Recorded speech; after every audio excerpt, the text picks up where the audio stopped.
What's that? I didn't hear what you said, Charisse. Nobody came and got me. I've been trying to get you as fast as I could. It's okay. You needed a break today. When I met you at Madison Avenue this morning, it was clear. You needed a break. You asked for a break. I tried to give you some space, you know. I told you if you want to come down and do the statement and we just write everything out, try and help us out, and you changed your mind, that's okay. I'm not mad at you for it. I told you I'm not going to get mad at you for anything in this, okay? That's still the case. I'm not going to get mad at you. It's not anybody's place here to judge you, no matter what happened, okay? And I mean that, okay? Can we sit up and we can talk? I want you to look at the map if we can, okay? I got a lot of stuff to go over with you whenever you're ready, okay? It's been a long day. It's been a busy day. We got a lot of answers today, okay? You're his mother. I want you to know what we've been doing. I want you to know the outcomes and stuff of our work. You deserve to know. I know it's hard to function right now. What happened?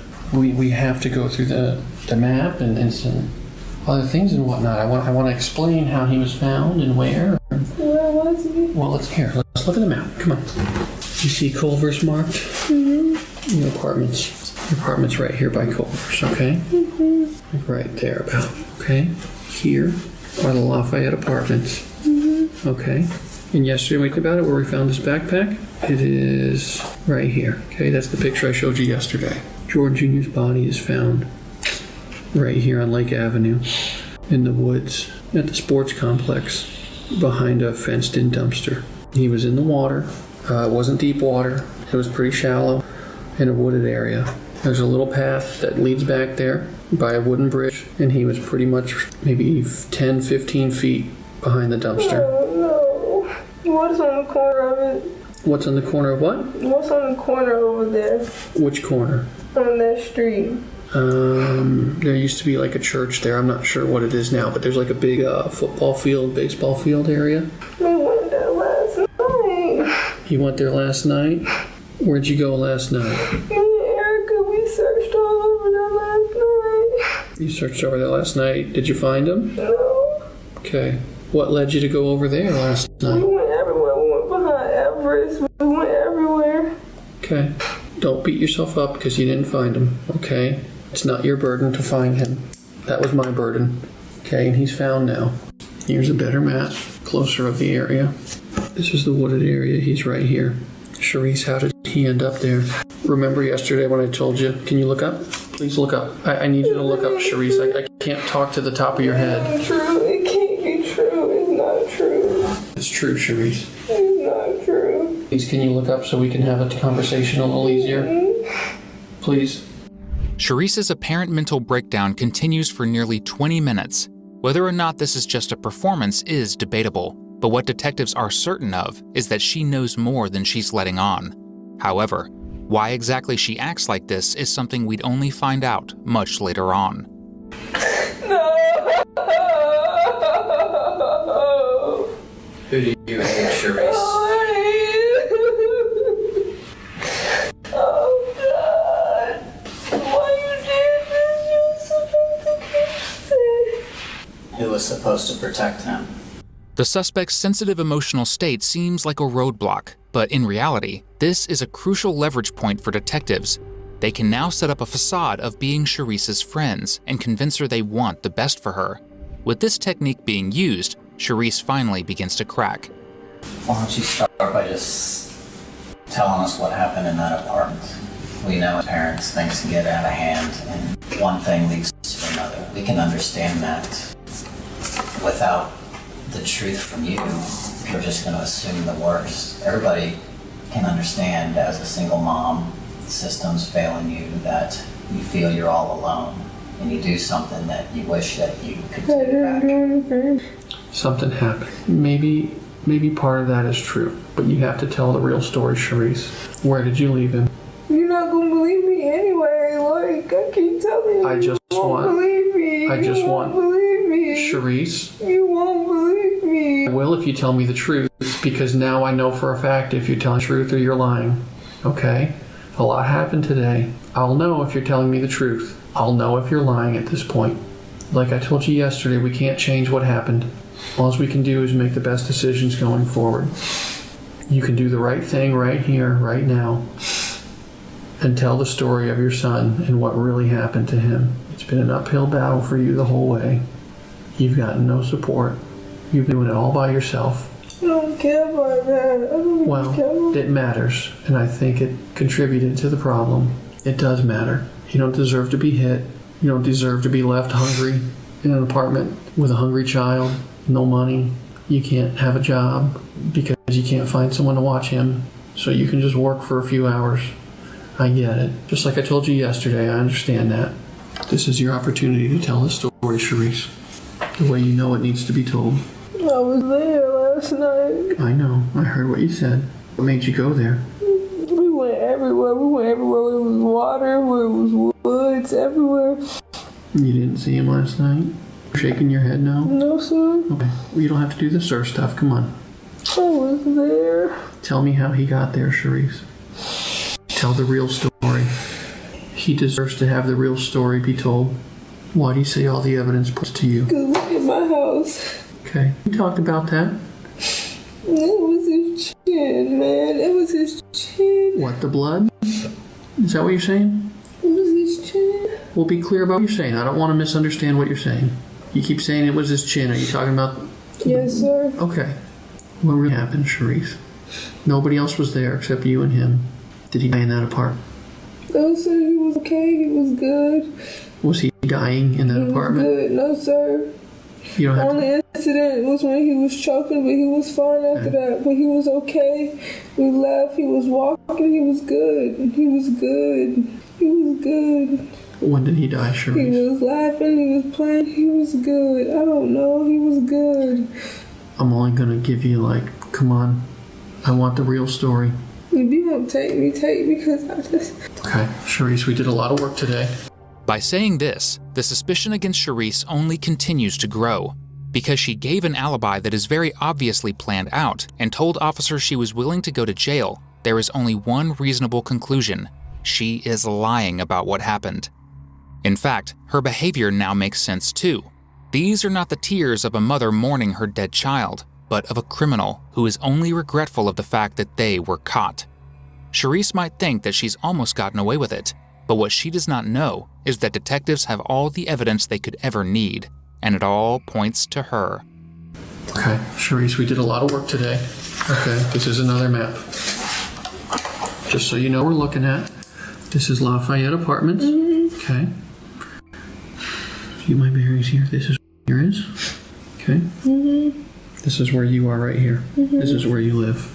I told you yesterday, or sometime during this week, we have gone through every camera and dumpster, everything along this East Bay Drive Road here. I know. That's how we found the backpack. So that's the green dot. The backpack is the green dot. Okay. I mismarked it. Right there is the green dot, the backpack. That's how we found it. Okay. By going through all these dumpsters. Okay. Okay? We found that a few days ago, like I told you. Okay? His body's here. His backpack is here.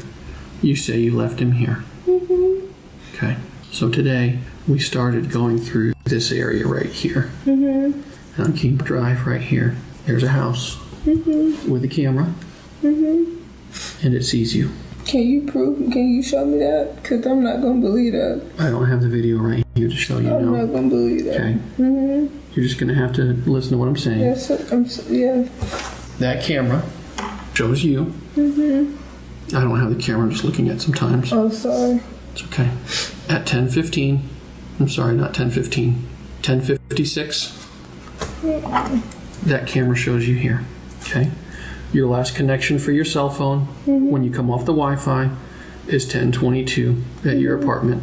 At 10:56, you are on camera right here with the backpack on and carrying your son. His body is in your arms.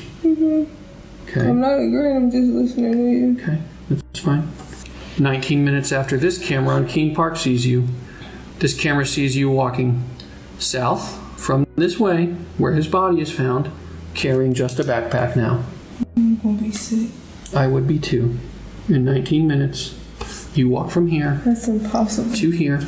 I walked the path. It's totally possible. You walked there, and you left your son there. And then when you walk by right there, you still have the backpack that you dumped in the dumpster near the apartments that you made this whole story up about Antoine. No, I don't believe you one bit, Charisse. Antoine is the initial suspect that Charisse accused of kidnapping Jordan. Fortunately, detectives have caught on that not only is that a lie, but Antoine doesn't even exist. You are a liar? No. You have not told me the truth all week. No. That is a fact. That is a fact. The fact is he's there and he's dead. The fact is you walked by, you left him there in the woods behind that dumpster. You left him there, and you carried his backpack, and you left it here. And you made all this shit up to make it look like you're not a monster. You are, because you don't even have the courage to tell your son's story. Something happened to him when you were responsible for him. I don't know if he was dead when you left him or if you just left him there in the woods all alone, dying. You didn't do anything but leave him. You left him there. You walked away from him. You went there last night to see if he was still there, and he was. I saw him with my own eyes. I found him with my group of people. We found him right where you left him, wearing the clothes, wearing the shoes. Your lies are over. This is your chance to be honest.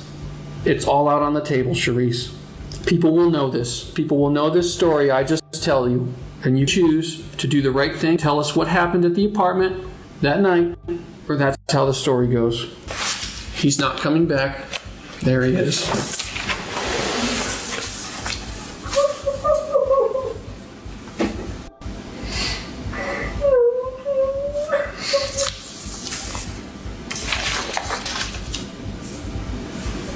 You gotta tell people what happened, Charisse. Are you a remorseful mother, or are you a monster, like they said? It's only one of the two. There's a reasonable explanation. It's something got out of hand, and something happened, or you just don't give a shit. And I'm starting to think it's number two. But boy, do I feel stupid, because I've been in your corner. What happened that made you panic? Tell us what happened. Make us understand. This isn't the first time we've seen a dead baby, but everybody has an explanation. People can understand. Give somebody something to feel so they can feel for you. There's a reason this happened, Charisse.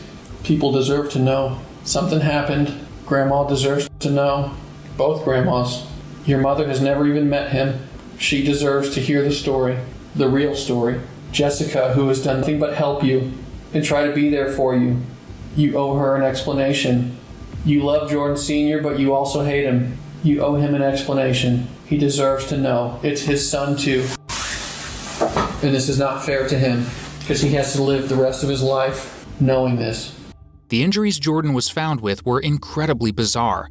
A skull fracture, a leg fracture, and bleeding beneath his scalp, not to mention the fact that his entire body was covered in cuts.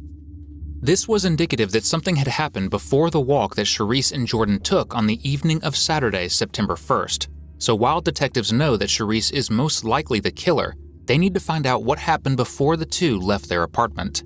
Something happened at the apartment, didn't it? He was okay when she brought us food. When was he not okay? At what point was he not okay? Well, he had the seizure on Friday night into Saturday morning, early Saturday morning when you guys were in bed. So at what point, you said he was okay when you guys got up for the day. Mm-hmm. At what point was he not okay? We got dressed. About what time? Everything's pretty much the same. Saturday, what time did you get up? Saturday, I got up at 7 once when Jordan Sr. called me, and then I got up again. You fell back asleep? Mm-hmm. And then I got up again around 11.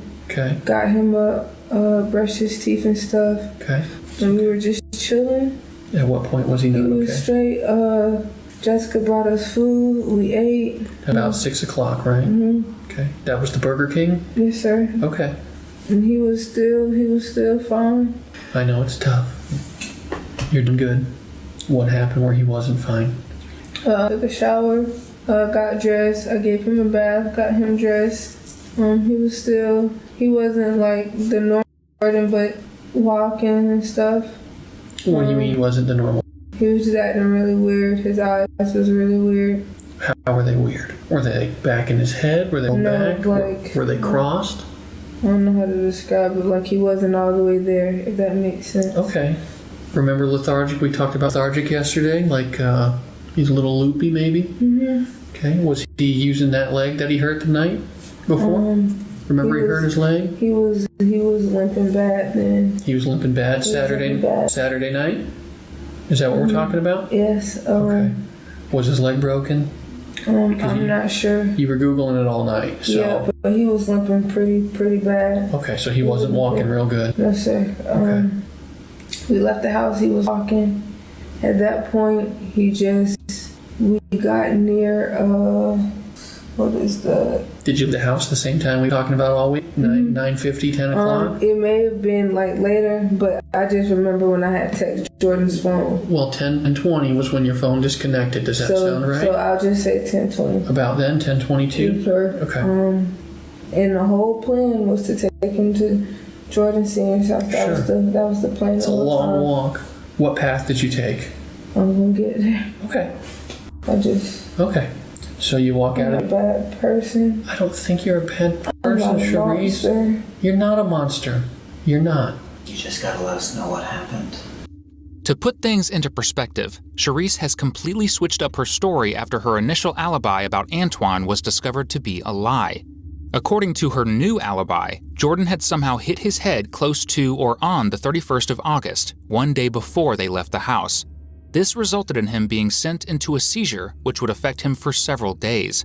The day after, on September 1st, while out for a walk with his mother, he fell to the ground and stopped breathing. It is quite convenient that even with this new alibi, she somehow still managed to minimize the blame on herself by making Jordan's cause of death accidental. More importantly, there are two questions that Charisse refuses to elaborate on. 1. Jordan did hurt his head, but what exactly was responsible for this? Was it a fall or an intentional strike by Charisse? 2. Even if his death is accidental, how did Jordan's body end up in the watery marsh? Is it possible that this was an attempt to prevent him from being found? Knowing her history of lies, if Charisse does not give a satisfactory answer to these questions, it can be concluded that this was a premeditated murder.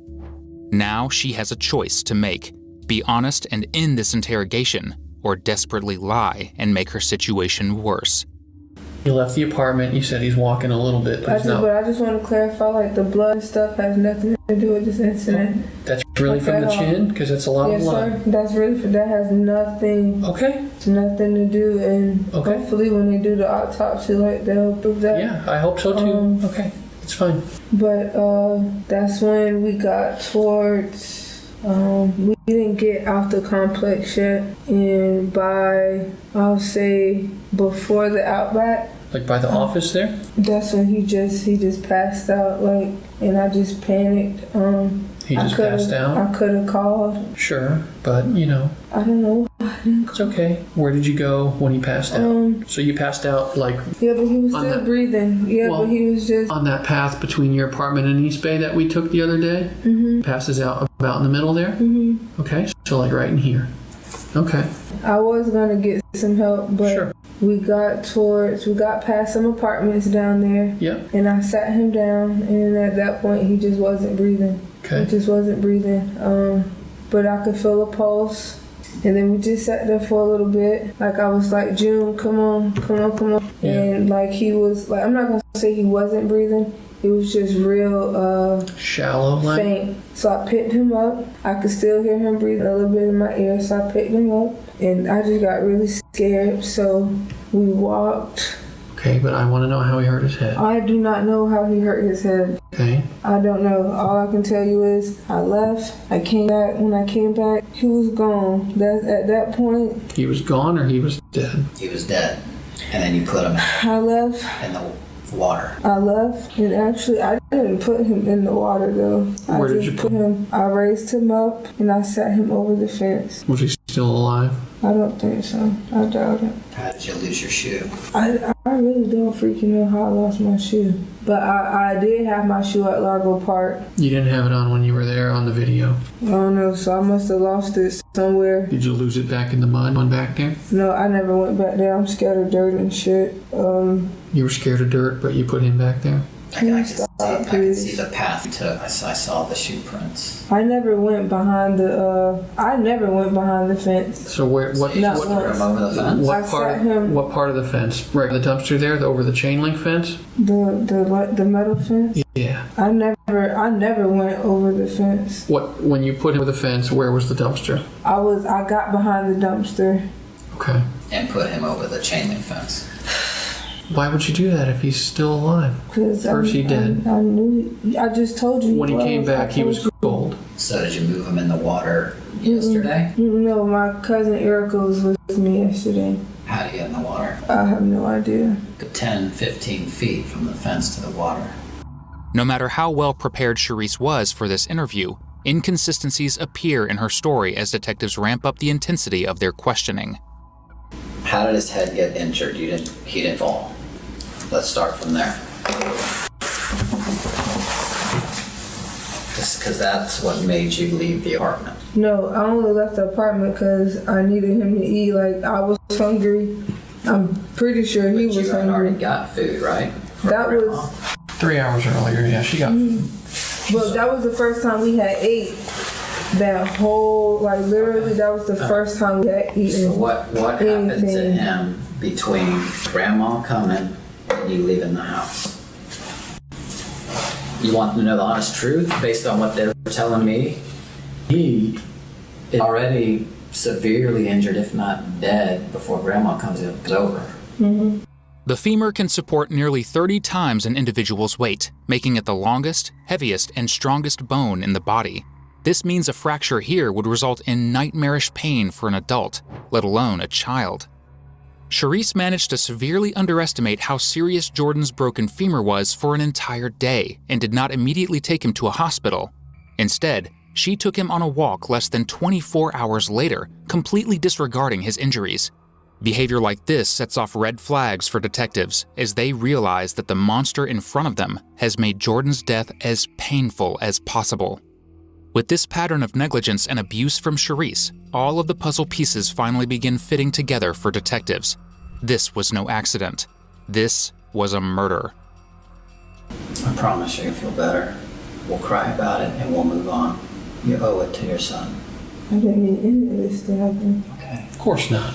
Lord knows I'm trying, but the only things I can think of for him to hit his head was falling, or if he hit his head on the wall when he was having a seizure. I don't know. The seizures is after right. the head injury. Mm-hmm. Seizures are a result of the head injury. I know that because my mom had seizures from hitting her head. I already know how that process works. So that's why we keep coming back to that, because He didn't hit have a his head seizure. during the seizure. Right. It's Not that before. I know of. Well, he might have bumped it or something, but the major head injury is before the seizure. Because that's why he's having a seizure. Okay. And that major head injury is caused by somebody else. You're the only one in the apartment with him, correct? Can you give me that at least? Nobody else was there. Just you. You live there alone. So you know that why I asked him the question. Because I want you to at least admit that. I already admitted to that. Be a woman. I already admitted that we stay alone. Okay. Then there's only one person responsible for that head injury, and that's you. Don't let the doctor guess what happened. Say the truth sets you free. No, it sets you free mentally, it sets you free in your heart, sets you free. That's what they mean by that. The truth will set you free. Let's try it, I guarantee it. Okay. You don't want to live with this guilt. I already let everything out. Except the one part that started this chain of events. You want us to finish the story? We'll finish it. I'm going to suggest, unless you tell me otherwise, you murdered in that apartment. You panicked, you left the apartment, you dumped him by a dumpster. And then, according to your words, you come back, throw him over a chain link fence like a piece of trash. I didn't throw him. Chain link fence is this tall. It was all the way over there. Unless you went over the side, plop, a piece of trash. Trust me, I already feel like a horrible person. I am a horrible person. I am a monster.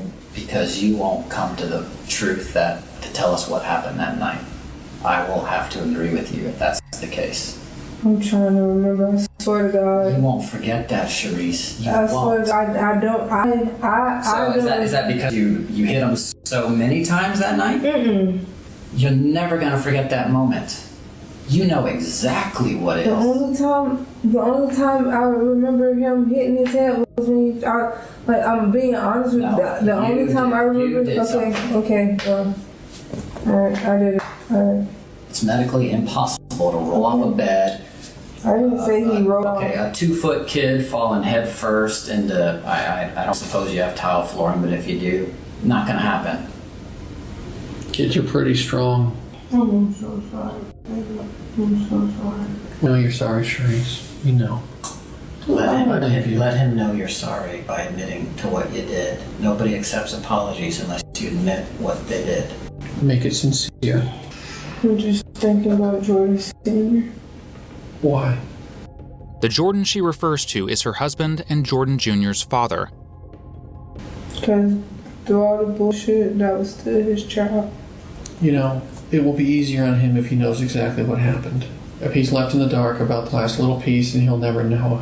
He'll have that weight to carry his entire life. He kept crying because he was hungry, and I just got mad. You know, I wasn't really mad. I just wanted him to just shut up for 2 seconds. Yeah. How are you holding him? I wasn't holding him. He was I can feel the weight coming off you as you talk. I'm a monster. You're not It's a not. monster. You had a moment in time. I've been trying since the beginning to let you know that it's okay. I don't want to die in jail. I didn't mean I know you don't. I know you don't. What happened when he wasn't getting any food? You just wanted him to stop crying. Just I hit him really hard, and he hit his head really hard On what? on the wall. Which wall? The wall by our bed. Okay, when was he crying and he wouldn't stop? Because he still didn't eat. We ate that one time Friday. Okay, so this is after Grandma drops off food? No, she came Saturday. Oh, damn. I really can't remember the time, but I know he hit his head pretty hard on the wall. It's after the social worker comes? And Yeah. is it before the seizure at night? On Saturday night? Or Saturday morning? The social worker comes at about 8 o'clock on Friday. I want to say maybe this was after the social worker came. Right, because he was fine when they came. Mm-hmm. So Friday night, late night? Mm-hmm. Okay. And you said in the bedroom when you were in bed? Okay. You kind of did this. So you hit him with the back of your hand? And he hit his head really hard. Really Back of hard. his head. Yes, sir. What part of his head did you hit with your hand? I hit I hit the front of his face, but it was Right really here? hard. How's he positioned in the bed? And how are you positioned? Your bed's in the corner of the I'm room. more up. This is the corner of your room and the bed's like that. Yeah, but say we're on this side. I'm gonna do it this way. Okay. This way. So this is the corner of your room back here? And he's closer to the window Okay. because I gotta sit towards the end, Sure. when I'm up for my phone to charge. And your bed has a wall right behind it. Okay. And then I just He was sitting up right here where my partner's sitting. And where's your hand hit him? Don't hit my partner, obviously. really Just put your hand on. Put your hand like that, really by the hard. eyes, and then his head And goes then back. he went. Okay. What happened when he hit his head? He was crying, but he was Hit you him again. At that point, I felt bad because he was. Sure. Is that why? But When does he start having the seizures? I'm proud of you. I'm proud of you. It's okay. It happened. Okay? I really didn't mean It's hard to say. I know you didn't mean it. I know you didn't mean it. It's exactly what I've been saying from the get-go, Charisse. It was a split second. I know you're fed up. I expect you to be fed up. I know you fucked up, but I know, and we can't bring him back. just took him to the hospital. Charisse, if we could bring him back, we all would.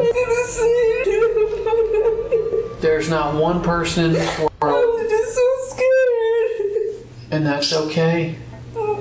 Hey, Charisse, I would have been scared too. I'm sorry. He knows.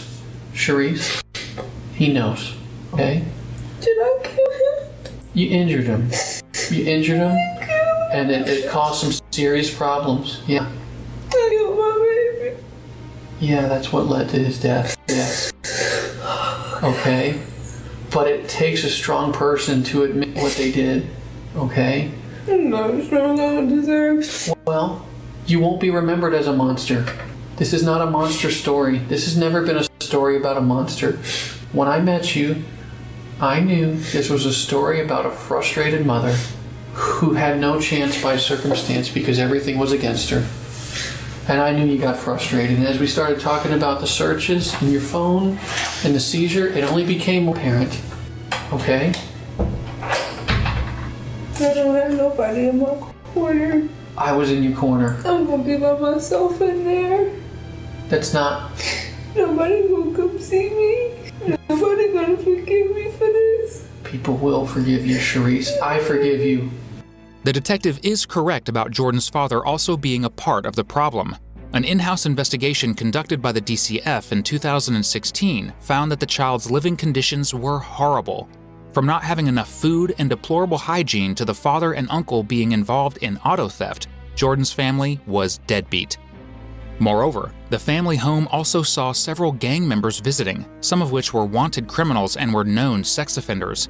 Worst of all, there was suspected rampant drug use within the home, with frequent use of firearms. And nobody ever means these things to happen. Can we sit outside before you take me to jail? Yeah, you gotta hang out here for a little bit. I gotta go out and make some phone calls and whatnot, okay? I wanna go to jail. I know. I know. Me too. I know. You said you're hungry? Okay. Do you want to still write out what we were talking about? He was a happy kid. Are you gonna let me keep this picture? Let me make sure there's nothing else on there. Just hold on to it for now, okay? I'll need it back in a little bit. But you just hold it for now while you're in here, okay? So you're not alone. Let me scooch you this desk over, okay? Am I allowed to get my phone? Not right now. Okay? I just want to call my mom. I know. I'm going to let you call her. I told you I would. If you change your mind and you decide you want to write again, I'll leave it in here. It's a homicide, Charisse. What is that? It's a murder. How long do you think? I don't know. That's way down the road. It's way down the Do you road. think I'm a monster? No, I don't. I wanted to ask Can you one more. please come to court? I will be there. I promise. And I know you gotta speak against I know. me, Well, but you know, Charisse, please, 'cause I'm not a I told you in the beginning, I don't think you're a bad Please don't person. let me go through this by myself. I'm not, Charisse. I still don't think you're a bad What person. happened to his leg? Did something happen to his leg? I know you hit his head, but it's a thigh bone. That's the strongest one it gets. Even the knee felt weird. How'd he hurt his leg for real? I swear to you, I really don't know. I just remember him falling, and after that, he just kept limping. But it wasn't really swollen. Fallen from where? When? Off the bed.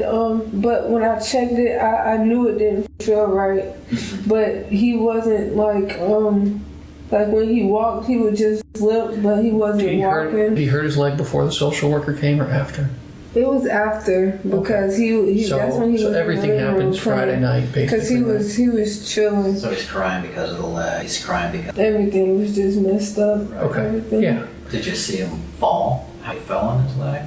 No, I just heard like a loud boom From your bed? from him, his bed? from his bed in the living room, and then he was just crying. Is that when you brought him in your bed for the night?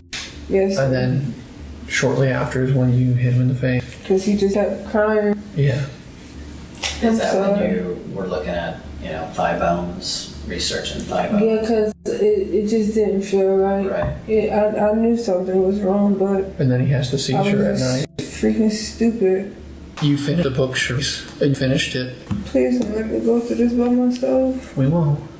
I've been here for you the whole time. Please don't. Please, because I I know. don't got nobody. I know, Charisse. And my mom, she broken. I don't think she can survive this. She not gonna survive this. With this, Charisse's fate as a murderer is sealed. Ironically, Charisse also belonged to a care home like her son. Therefore, it would be correct to assume that she would understand the difficulties that come with a situation like this and would have given her child the love and care he deserved. Unfortunately, this wasn't the case, and in fact, quite the opposite happened, as we just saw. The following would be the last moments before her arrest. Lord, okay. Father God, I made a mistake. But Lord, I'm coming to you as humble as I know how, and I'm asking you for your forgiveness. Lord, I'm asking for you to have mercy and look in people's hearts and let them know I'm not a monster and it was a mistake. Please. My life is about to change drastically. And Lord, I need you right now in the name of Jesus. I need you right now, Lord. Father God, I need you, okay?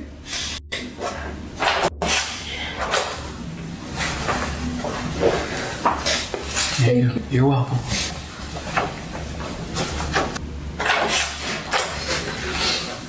You ready? You gotta take your hands out of your shirt, okay? I gotta handcuff you now, okay? Can you bring the front of the He's gotta be in the back, okay? I gotta give you the truck driver in the back, and he might put him in the front, okay? Okay. Your key. Let me see.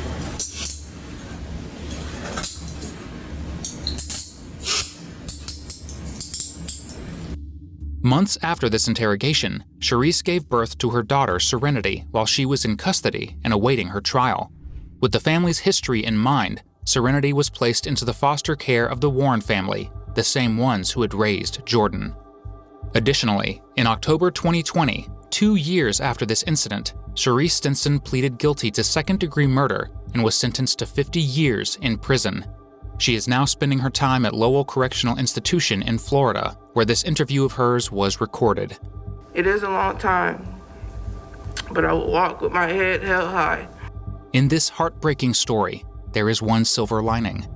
Jordan's death inspired the Jordan Bill in 2020, which increased the involvement of law enforcement and the funding to struggling families to stop tragedies like this from ever happening again. But there is one aspect of this case that remains very convoluted to this day. For a while, I was so angry and bitter before I came to jail. And now I'm free mentally. I may not be free physically, but I want my mom to know that I am free mentally. I am not held in bondage anymore, and that is the greatest gift that God has given me.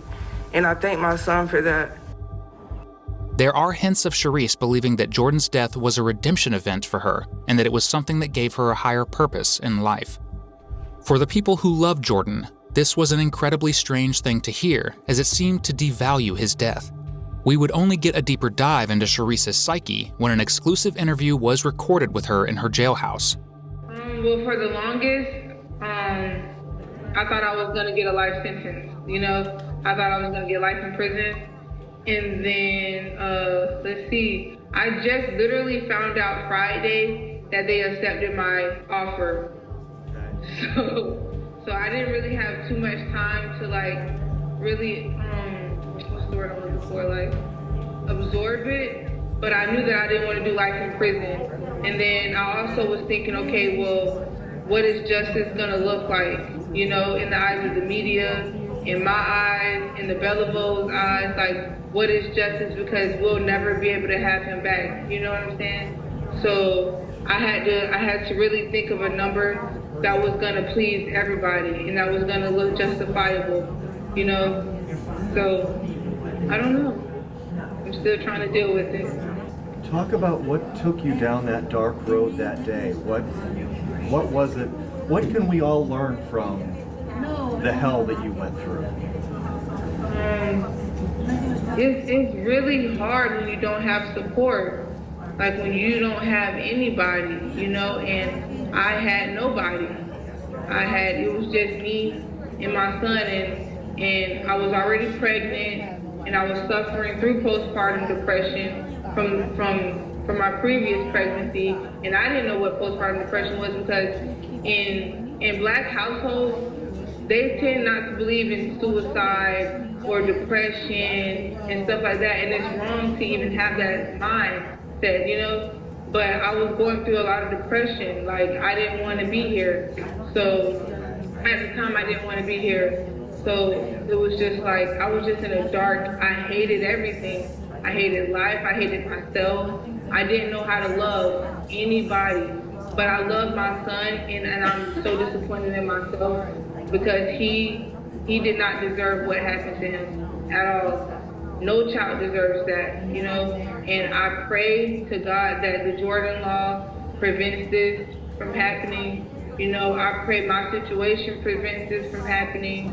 Like, because this is a tragedy, you know. And I just really want people to see that you need unity, you need support, you need love, you need kindness. Like, you need to be able to be like, hey, I need help, and somebody not judge you for needing help, you know? Like, so that's what I want people to just be more mindful and aware of what's going on with others, what's going around in the world today. Like, we need each other to lean on. Well, that's what I was going to say, is it seems like... Seeing as how Charisse had handled the interrogation with fake crying and incredible amounts of narcissism, many people believe this is also another act to satisfy the ones criticizing her. Do you think this was another dramatic performance, or has she actually changed for the better? Let me know